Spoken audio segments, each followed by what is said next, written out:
Good evening once again, folks. Barry here from Bicton Travel, and thank you very, very much for taking a little time on a Tuesday evening to come back for an armchair presentation. We've got a regular visitor to the armchair. We're going to be speaking once again to Craig from Ponant, who's joining us from Melbourne today. And over the course of the next 30, 40 minutes or so, we're hopefully going to inspire you with some cracking new itineraries here in Australia, and including some in particular here on the west coast. We've got two beautiful expedition yachts coming through, La Soleil and La Perouse. And I'm not going to spoil it too much. I'm pretty much just going to leave all of the not the hard work, because it's a beautiful product, but all of the detail to Craig. Craig, welcome, mate. Good to see you once again. Thanks, Barry. Thanks for having me. It's exciting to be here. Sure is, and very exciting that we potentially have some beautiful new itineraries to offer not only lovers of Ponant, but people that may be considering Ponant for the first time. So I'm going to hand over straight to you, mate, and let you share all of this beautiful product and beautiful imagery, and let's inspire and get people thinking about travel once more. Excellent, Barry. Thank you, and thanks everyone for joining us. As Barry has already thanked you. And my name's Craig Farrell. I am from Ponant, as Barry said. And for those of you that are new to the Ponant brand, I just thought I'd introduce you to us and also the two ships that are going to be coming out to Australia very, very soon, which is really exciting. So Ponant is a French company. We're owned by the Artemis Group, who also own other luxury brands like Yves Saint Laurent and Gucci and Chateau Latour. So even though I guess that's a good thing in a number of ways, but one of them, obviously, COVID-19 has presented a lot of challenges to the cruise industry. But in some ways, that's probably offset a little bit by some of the other arms of the company that have had quite good years, even though we've certainly been feeling in the tourism and the cruise industry. So we've been around for a while. We're celebrating our 33rd birthday this year, and really we were the first company to combine authentic expedition cruising with luxurious touches such as world-class food and wine, attentive service, and a fleet that's state-of-the-art and designed to reach the most remote locations in the world, but still with a level of comfort, and also in a really environmentally sensitive way. So all of our expeditions and the vessels themselves are designed to minimise our impact on the areas and the cultures that we visit. So we're really excited to be talking about cruising again, and especially cruises in our part of the world. Obviously, we haven't had anything happening for 12 months, but now we're at a point where we're getting close to bringing two ships out to Australia for the first time at the same time. So we'll actually have La Soleil, as Barry mentioned, and also La Perouse, and we'll run through both of those vessels so you can see the differences, but they're both exceptionally beautiful ships. So La Soleil returns after about a 6-year absence from our shores, and she'll be fresh from a refurbishment which she's just undergone up in Singapore, actually. And she was built in 2013. So out of the two ships, she's our old ship, but still very much a state-of-the-art vessel, and really one of the finest expedition ships in the world today. And La Perouse will be returning for her second season, and she's largely called Australia and New Zealand and parts of Asia home since her launch in 2018. So she's a very, very new ship. But we'll start with La Soleil. So she, like all of her expedition ships, has the capability of navigating the most remote and unhospitable waters in the world, equipped with a 1C ice-class hull and Rolls-Royce stabilisers. But as well as the polar regions, La Soleil also operates a lot of tropical expeditions in areas like Central and South America, Africa and the Indian Ocean, and the Pacific Islands, and up into Indonesia and also here. There's 132 staterooms and suites on board, and the maximum number of guests is usually between 220 and 240, even though it can hold around 260. We always have a lot of single travellers, and also some of the standard size rooms can convert to a 1-bedroom suite. So we always sell a number of those as well, which reduces that capacity. And when you step on board any Ponant vessel, it really doesn't feel like you're stepping onto a ship, if that makes sense. They've got a really sort of sleek French design. You really feel more like you're stepping onto your own private yacht. Le Soleil, like her 3 sister ships, has a swimming pool, and 95% of the staterooms and suites have their own private balcony. And of course, you'll enjoy that attentive service, luxurious touches such as Hermes amenities in all of the rooms, and an open bar so you can enjoy a beer or a Charles Heidsieck champagne whenever you like. There's 2 restaurants on board, as well as room service, 24-hour room service. So if you prefer to take breakfast on your balcony, you can do that. There's 3 bar lounge areas as well. So at no stage will you feel crowded, even though it's an intimate expedition experience. The ship is quite large for an expedition vessel, so you will feel plenty of space on board as well. And traveling with us is an all-inclusive experience. So things like Wi-Fi is included. There's no restaurants with a surcharge or anything. And if it's your second, or from your second cruise, we include laundry as well as part of our Ponant Yacht Club benefits. So on board, even though they're intimate vessels, you'll still get a lot of those, I guess, features that you would expect on a larger cruise ship. So you can head to the gym, there's a spa, so lots of beauty treatments available, a full-size theatre, and that's where you'll have daily briefings while you're on the expedition. And also each night there is a show, either in the theatre or in the main lounge. And because Le Soleil, like all of her sister ships, were designed for expeditions, you'll find boarding your Zodiac for daily outings, as you can see on the shot here, is very, very easy and very safe. There's a big flat marina deck at the rear of the ship. And so a lot of people do ask that, how tricky is it to get on and off the Zodiacs? Because on some expeditions, you sort of go on almost a ladder down the side of the ship. But honestly, if you can get in and out of a 4-wheel drive or an SUV, you'll be more than comfortable boarding your Zodiac from one of our vessels.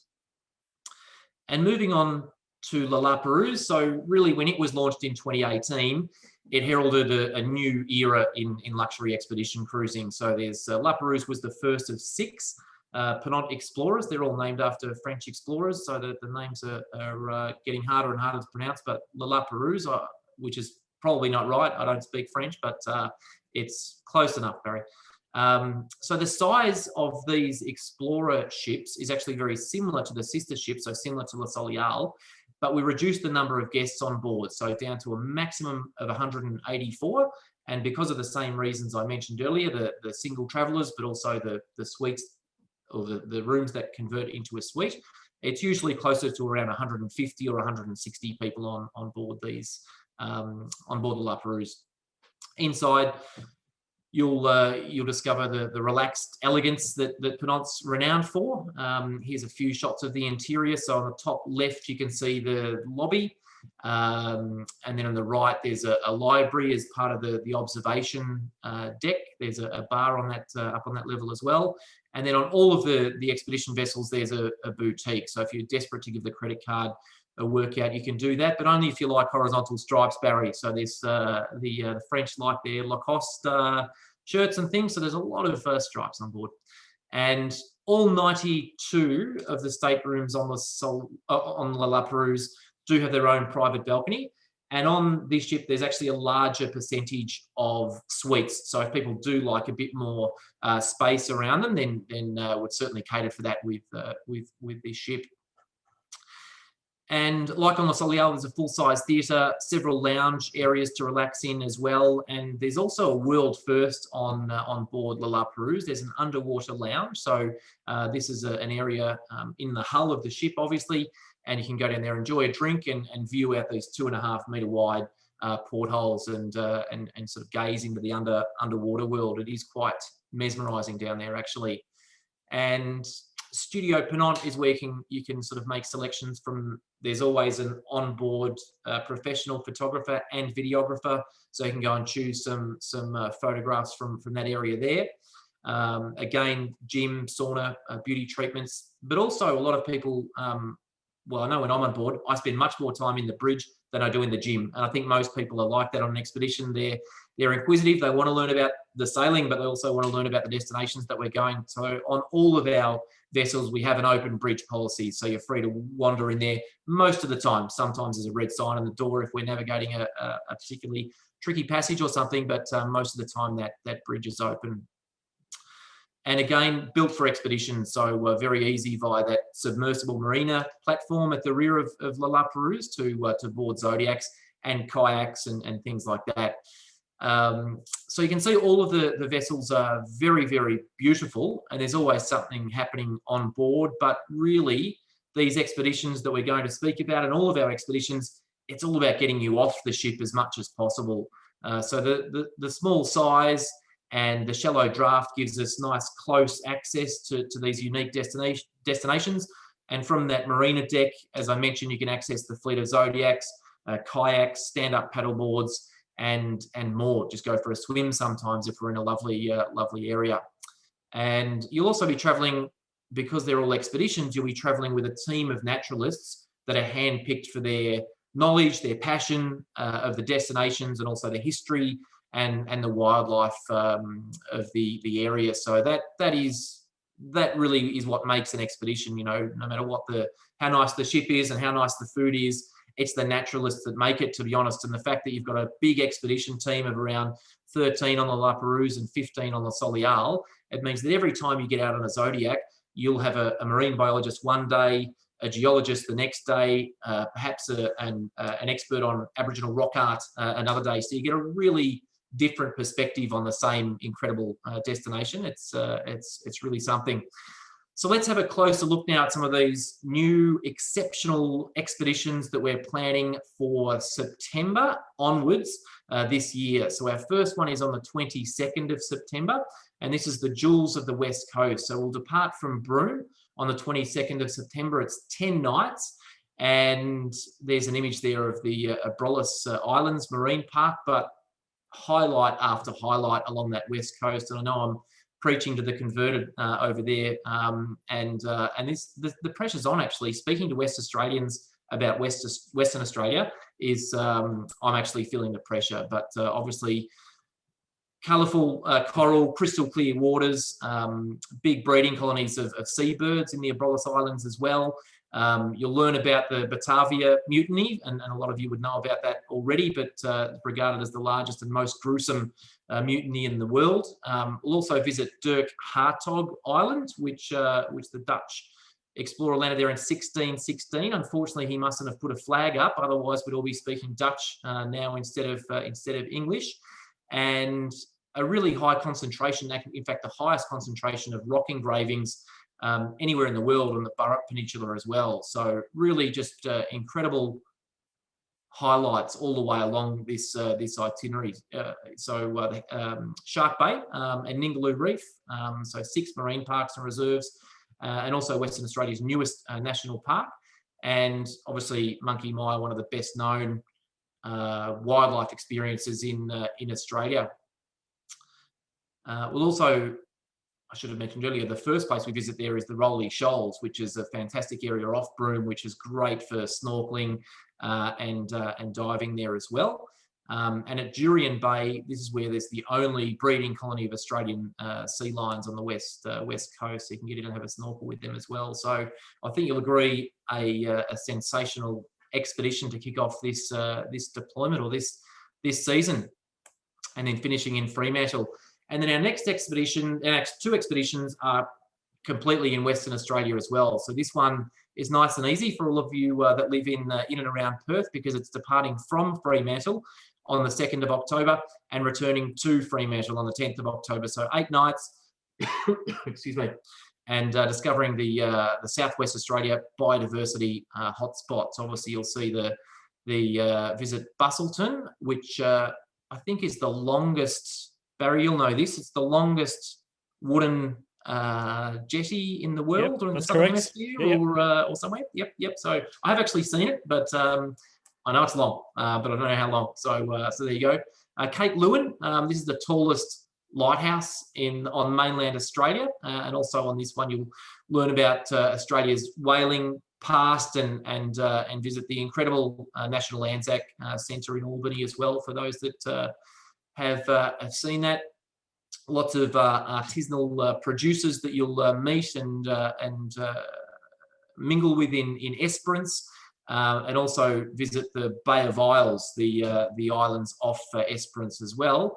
And on the way back to Fremantle, savour the flavours of the Margaret River region, which is, I don't need to mention any of that to you guys, because obviously one of the world's best wine producing regions.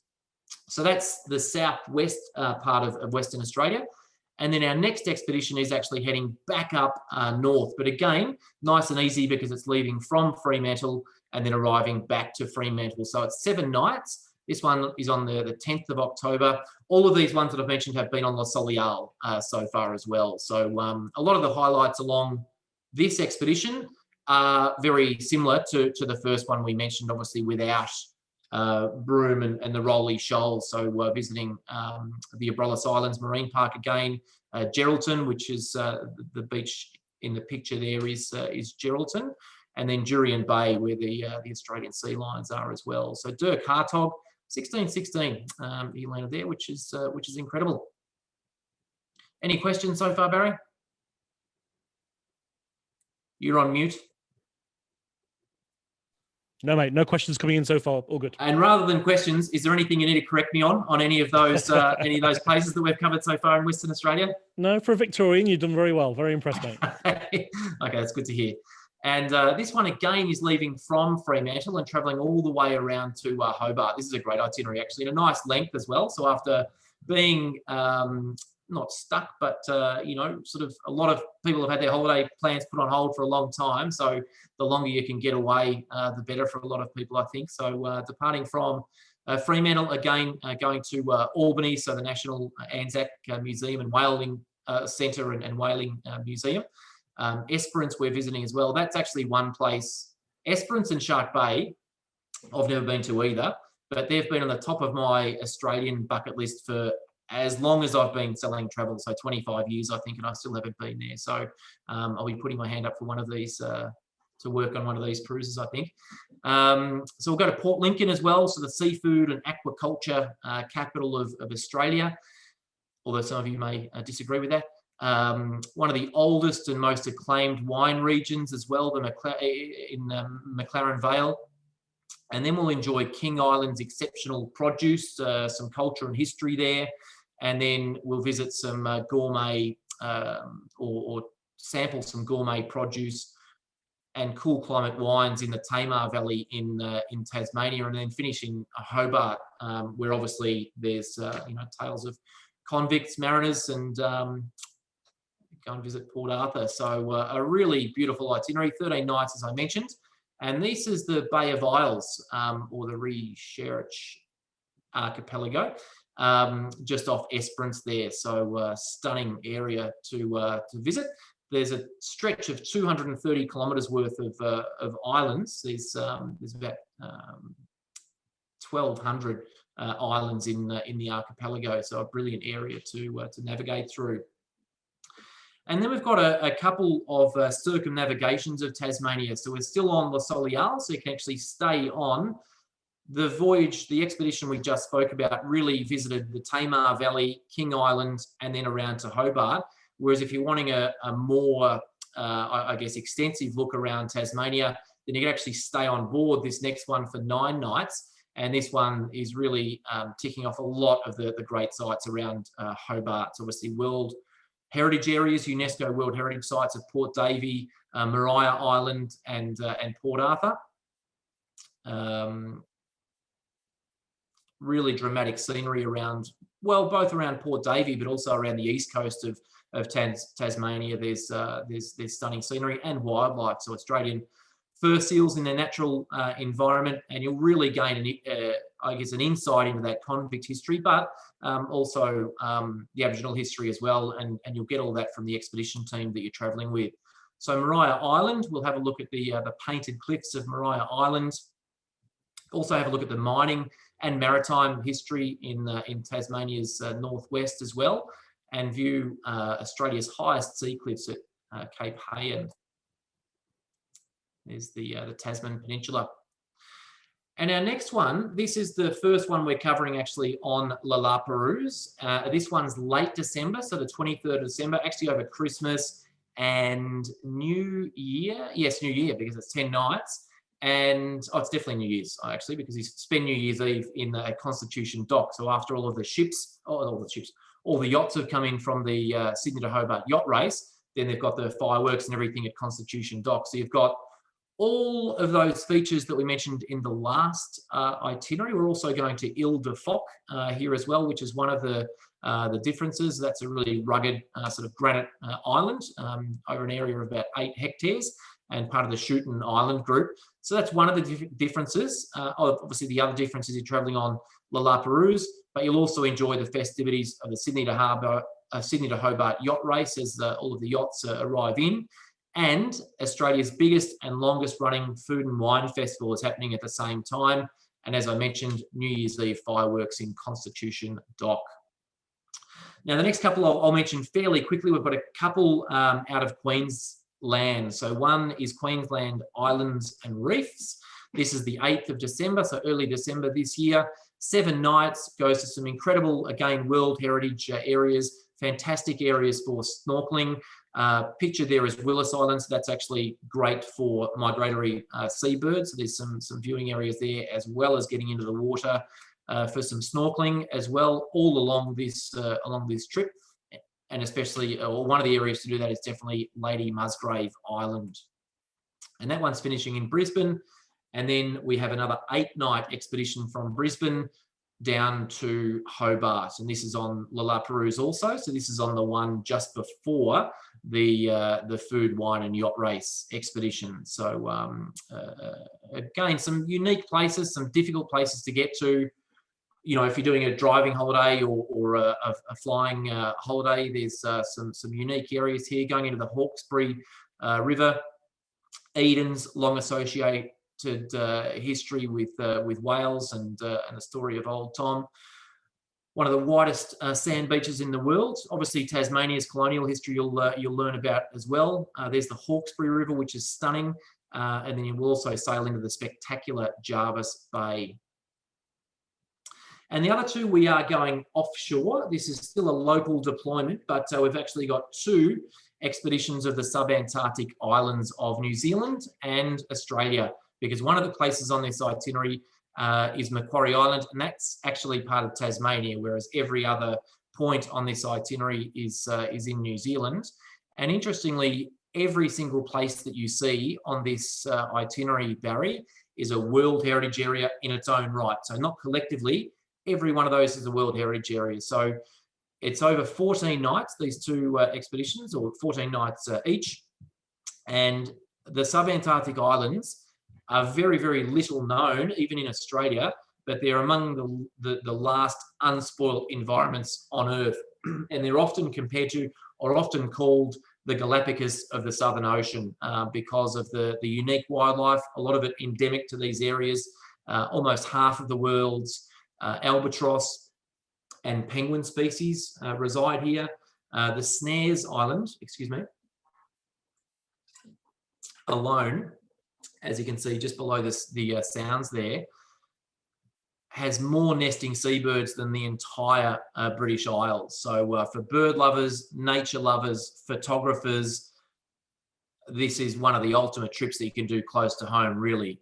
So starting in Dunedin there, definitely some of the highlights would be the sound. So Milford Sound, for example, you can see Le Soleil there in Milford Sound. Some of the areas we do Zodiac cruising only because they're so well protected and so rugged that we actually can't land. But one of the areas that we do land on is Campbell Island, where you can do a fantastic hike up to the middle of the island and see both sides. But without a doubt, the hero of this expedition for most people is Macquarie Island. There's 200,000 pairs of king penguins on Macquarie Island, as well as eastern rock hoppers. There's a half a dozen different varieties of penguin on Macquarie Island itself. So it often draws comparisons to South Georgia for those of you that have been lucky enough to get to Antarctica. Which brings us to our very last destination that we're speaking about. Now, this one has not been released yet, but it should be released at the end of this month. So you can certainly pre-register your interest in these expeditions with Barry or any of the team at Bicton. And I guess one of the positives, if there's any positives, COVID-19 has presented a lot of challenges, especially for the travel industry, for the cruise industry, but it's also providing some opportunities. Never before have we been able to bring two ships out here at the same time, and never before have we been able to offer trips to Antarctica, so not the sub-Antarctic islands, but actual Antarctica, from New Zealand. So we've never done this before. So this is, we'll be operating 2 of these expeditions in January 2022, so in less than 12 months from now. One's on the 6th of January, the next one's on the 27th of January. So they're 21-night expeditions, so they're longer than your typical 10-night Antarctic Peninsula expedition. But there's a good reason for that. You've got a bit more ground to cover. You avoid the Drake Passage, but you have got longer at sea to get down to Antarctica. But also you're going a lot further into Antarctica. Most expeditions touch on the Antarctic Peninsula. Rarely do you go beyond the Antarctic Circle to the true Antarctica, as some people would say. And this one heads right down there. So this is exciting. So again, Dunedin round trip, so we just have to worry about Dunedin. And although it's a longer expedition, Barry, you don't need to worry about traveling for days and getting over the jet lag to South America as well. So that's a positive. And we actually break up the journey down to Antarctica by visiting still Macquarie Island and also Campbell Island, the 2 that we saw in the images there. So, and Macquarie Island, as I mentioned, kind of has those comparisons to South Georgia. So this is similar to an itinerary that you would do if you're wanting to see South Georgia and the Antarctic Peninsula. That's 15 nights minimum, anyway. So this is getting up to 21 nights, but you're spending a good amount of time around the Ross Sea. And the Ross Sea area is legendary. You're following in the footsteps of that heroic age of exploration. Some people describe it as the real Antarctica. It's colder, there's more ice, there's more variety of wildlife. It's just incredible. So large parts of the Ross Sea is protected by the Ross ice shelf. So just an incredible place to go and visit.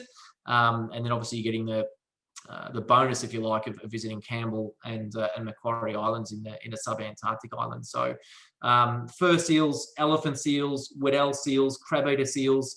You'll see New Zealand sea lions as well on this one's breathtaking landscapes and getting off the ship as well. So this is not a cruise by. We don't do that in Antarctica. If you're going to Antarctica with Ponant, you're getting off the ship as much as possible, like we do on all of our expeditions, and going on hikes if you're wanting to, Zodiac cruising in some of the areas, but you'll be off the ship a lot. So hopefully, and it all depends on weather and where we're getting to, but hopefully visiting some of those huts. This is Scott's hut. We're going to areas where one of Shackleton's huts is as well. So hopefully we'll really get a first-hand glimpse of those early explorers. But the scenery, as I mentioned, and the wildlife, so humpback whales, orca, possibly blue whales, minke whales, and then all manner of penguin species as well. So not only all of the ones that are endemic to Macquarie Island, but you'll get all the I guess the classic Antarctic penguins as well. So gentoos, like this little guy, Adelie, right through to emperor penguins, the biggest on the planet. So really, Antarctica to me, to a lot of people, is I guess the ultimate expedition, and the Ross Sea is Antarctica at its abundant best. It really is fantastic. Now, I think we're on time actually, so it's just on 9:30 my time, but 6:30 your time, Barry. So I think we're okay. I'll touch on the COVID safe protocols because I know this is going to be increasingly important to know what measures are taken on board to keep everybody safe. And the good thing from our point of view is that we're talking about these voyages in September and October, and the government's still talking about everyone being vaccinated by October or the end of October. So, the landscape of traveling within Australia and cruising will look very different in the second half of this year than it does at the moment anyway. But having said that, we've actually got a number of, enhanced protocols. And actually, they enabled us to recommence operating in July last year. So we actually, because we've got new ships, a lot of the measures on board that I guess we had to implement during COVID were already on board. We've got a state-of-the-art hospital. There's a laboratory on board that tests for infectious diseases.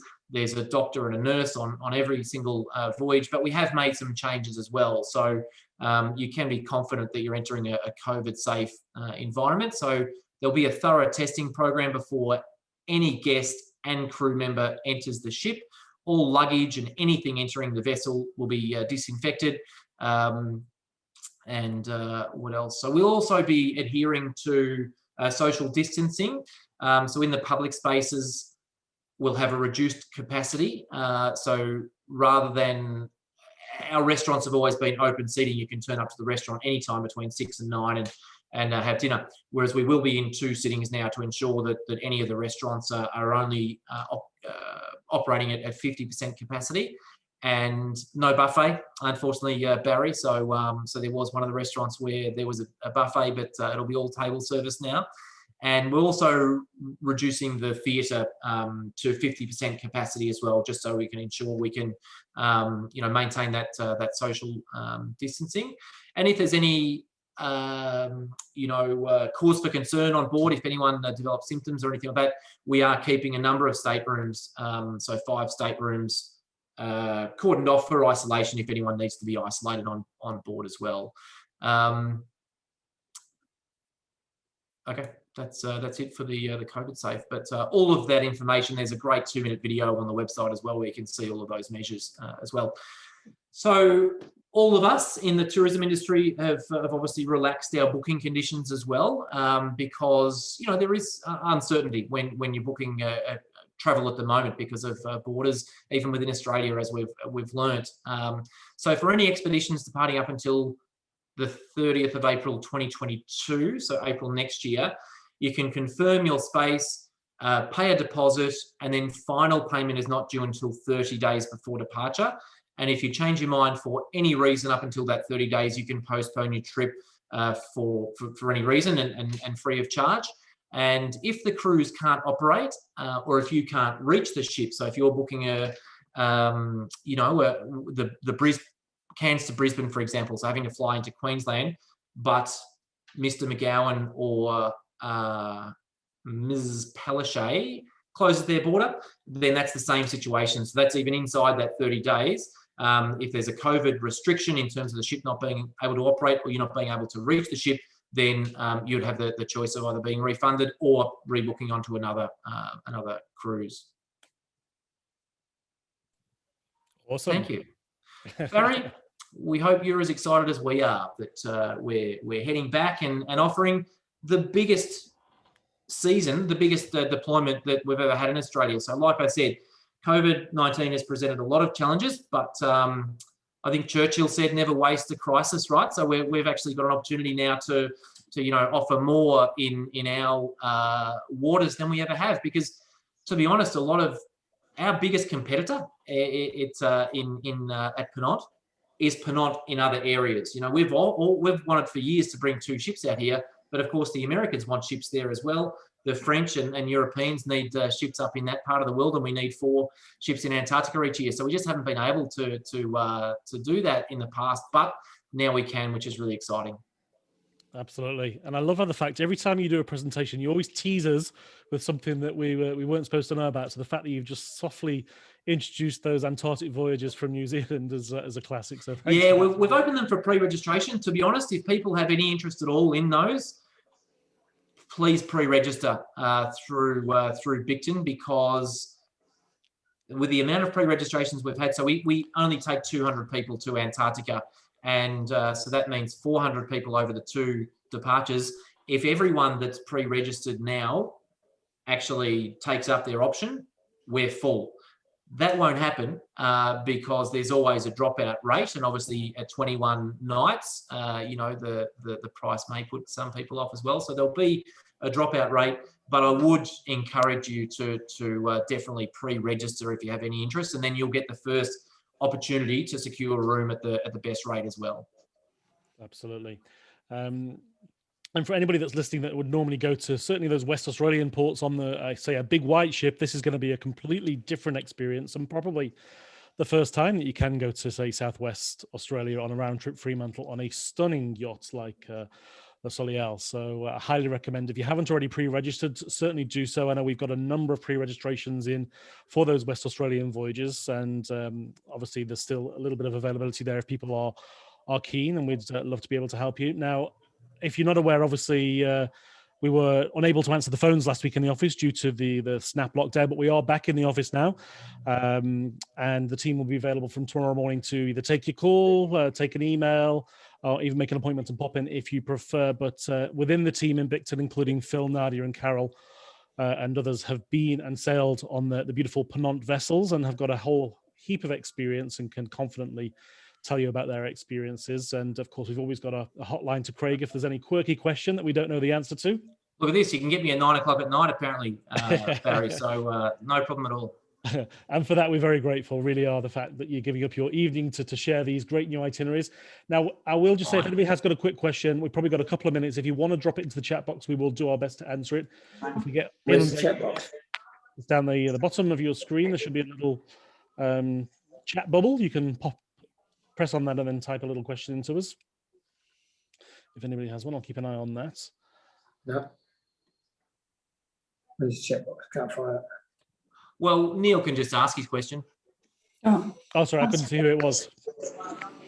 Hi. Hi, Neil. Yeah, look, we've got Kimberley booked. How's the situation going with, I know you had a bit of a problem in New Zealand just a while ago. Yeah. Is that being resolved, or what are we doing? Well, it's separate. So negotiations are still going on with the Australian government. So what happened in New Zealand is we were all confirmed. We had all authority and permission to travel. And then, so that was from the health department, from New Zealand government. But then New Zealand immigration wouldn't issue visas for all of our staff on board. So the better news is with Australia is that we have been and still are in negotiations with the federal government and all the states, and all of the parties are in those discussions. So immigration, health. So once we get signed off, we are ready to enter. But at this stage, it's negotiations are ongoing. So at this stage, the ban on international cruise ships entering ends on the 17th of March. I fully expect that to be extended, but we're working on an exemption for smaller vessels like ours. So we will hopefully know more in the next weeks. Great. Thank you. Pleasure. Got a question that's come in from Ian. Are flights to and from West Australia in addition to the costs we have seen? Yes. Short, yes. Yes. So we only include the cruise part. Yeah, the cruises. In some cases, like in Antarctica, for example, if you're going to South America, we include the internal South American flights because they're very hard to organise and notoriously unreliable. So we charter planes over there. But all of these ones for the domestic trips will be, flights will be in addition to that. And also worth mentioning that you have a very competitive early booking policy. So the earlier you book with Ponant, generally the bigger the saving, with savings up to 30%, of course. If you are one of the really early bookers and as availability decreases, then the pricing increases back up to the full brochure fare, doesn't it? That's exactly right. So we never have any last minute discounts or anything like that. When we first release a season, whether it's on pre-release or actual release, there'll be a 30% discount off the brochure fare. The rates that you've seen tonight, that included any discounts that were available. So I went through and checked all the pricing today, and most of those were at a 25% Ponant bonus, so it reduced slightly because of the number of pre-registrations. And so the more people that book, then that discount reduces then to 20%, then 15, then 10, all the way up to the brochure fare. So that's how that works. So the sooner the better. Excellent. Well, there's no more questions in the inbox. I will politely ask anybody if they think of a question once we've hung up to give us a call in the office tomorrow, drop us an email, or pop in and see your favourite travel advisor at Bicton Travel. Craig, really, really do appreciate it. I know it's 20 to 10 over in Melbourne. So for giving up your Tuesday evening, we are very, very grateful, and we do hope that you can come back over to Perth and do this in person very soon. Let's hope so. And it's a pleasure, Barry, anytime. And thanks everyone for your interest. Yeah, thanks again, guys. Enjoy the rest of your evening, and we hope to get back traveling very, very soon. Thanks again. Bye-bye.